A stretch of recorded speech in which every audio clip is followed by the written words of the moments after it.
So in the future, we eliminate money, you go to an access center and access wherever you want. It's the same for doctors, lawyers. There's no lawyers in the future. There's no investment bankers. There's no brokers. There's nobody that contributes nothing to society. Everybody be brought up as a functional unit of society. Now, if you go out here and look at your own cities, you will see every building is a different size, a different design. All the windows are different sizes. So you can't design for sustainability, because he makes windows a different size. He makes windows another size. So how are you going to have sustainability with all these different kinds of cars? What you need is intelligent transportation that takes you anywhere within the city in a short amount of time. Now, you're going to have to take my word for this. When I was a kid, women, as a rule, used to operate elevators. They turned a crank. They never quite got to the floor. They had to move it up and down until that elevator arrived on your floor. And if the doors closed on you, too bad. Today they back off and you press 17, the elevator stops exactly on the 17th floor. You don't have that. You move people out. And in our society, we move people out of government. It's all operated by machine, meaning it's not the people, just the products. The farming, the agriculture, the production, it's all machine design, program. But it does not program or design people. People are free to live whatever lifestyle they want to. If they hurt other people, they're helped. They're not put in prison. So I used to think, like most of you, that some people are born killers. Some people are born losers. Some people are lazy. Some have a lot of incentive. All that's generated by environment. I didn't know that. I knew this, though. But I know that if you have a dog with 6 puppies, and the puppies can't get to mommy's milk, the other puppies push them away, the little weak one. Did you know that the weak one that's pushed away always, not sometimes, becomes a leader? How many of you knew that? The little kid that gets hand-down clothing. He said, Mommy, I want new clothing. I don't want Bobby's suit. When he gets a job, he never wears second-hand clothing. Your environment shapes your values. If you don't understand what that means. So they believe at one time, maybe a Japanese baby would learn to speak Japanese faster than an English baby if you brought them both to Japan. And they tried it, and they both learned at the same rate. You cannot pass on inherited, learned experiences. Bigotry, prejudice is learned. Don't play with that little Greek boy. You're not a Greek. You don't want to associate with that girl. She's not your fate, your nationality. So your parents are constantly programming you, your elders, to an old world that they knew of. If you take your grandmother to Miami Beach, and she sees the girls walking around, their butts hanging out, they've gone too far, and she'd be right where she's coming from. But she's not right. There's no right, no wrong. There's no good or bad people. There are people brought up with different values. Like if you're brought up in Sicily and a guy looks at your sister with sexual intent, you whack him. Because if you're brought up in if you catch your wife in bed with another guy in Latin America, you can shoot them both. Or you can shoot your wife or the guy. And the judge in that country can understand that. But in the same society, would you say, honey, how much longer are you going to be?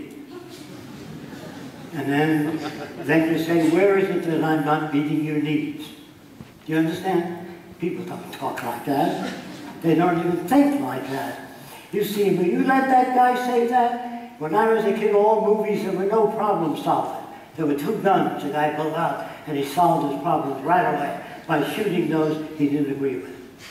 So you see, the movies you see is the same old soap opera over and over again. Different characters with the same, it's who's fucking who. That's what it's about. But they're having an affair, so they can't use that kind of language. You can't even have to go to the toilet. I go to the restroom. There's no place to rest in any restroom. So the world you live in is really artificial as hell. Now even the word love, I said before, sometimes you love a person, sometimes you don't, sometimes you like yourself. So love is a fluctuating thing. So if you marry a guy because he's great, then you find out certain things you don't like about him. You scratch your head, do I really love him or not? Sometimes you do, sometimes you don't. Depends on what he does. So you see, it's same for women. But if you believe in romantic love all your life, the guy's going to be wonderful. The guy with the golden hair, the guy that rides a white horse. You get that from movies. The movies are really concerned with one thing, profit. They don't give a damn. They don't make movies that are against war. It wouldn't serve their interest. Do you understand? If they make one movie against war, they'll make 500 pro-war. Because there's more money. So you live in a world that's based on the monetary system. And that's why you can't have justice. So when people say to me, when you talk about sustainability, I can't talk about it because it has different meanings for different people. The only kind of sustainability that I know of is one world. If you bring all the nations together, those of you that don't quite understand that, the cost of World War II, I'm talking about flattening out Germany, England was bombed flat. I mean, all of those costs, knocking out the museums, veterans' payments after the war, could have housed everybody on earth, could have built hospitals all over the world, and give every research lab whatever the hell they needed. What a waste, what a form of stupidity. 400 ships on the bottom of the sea, loaded with copper, brass, tungsten, all these valuable things sunk it. We won the war. We lost a lot of resources and human beings for no reason at all. We keep going to war. It never seems to stop. Why is that? Because there's a lot of profit in war. When you own a factory that makes airplanes, you make a lot of money.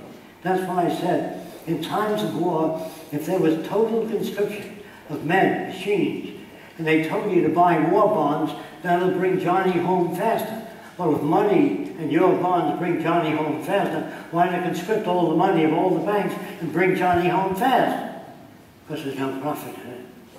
So you see, the world you live in is unsustainable. It's going to run into jams all over the world, continuously. Now, bankers like to lend you money at interest. When you put your money in a bank, they lend it out. And if a person borrows money from the bank, they add the interest, and that's their potential of finances. And they can get money from the government printing office for 3 cents on the dollar. Before World War II, we told the American industry, expand.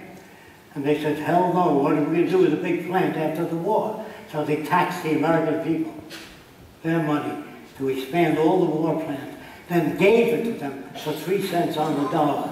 The American public really got shafted. They're not allowed to use that symbol.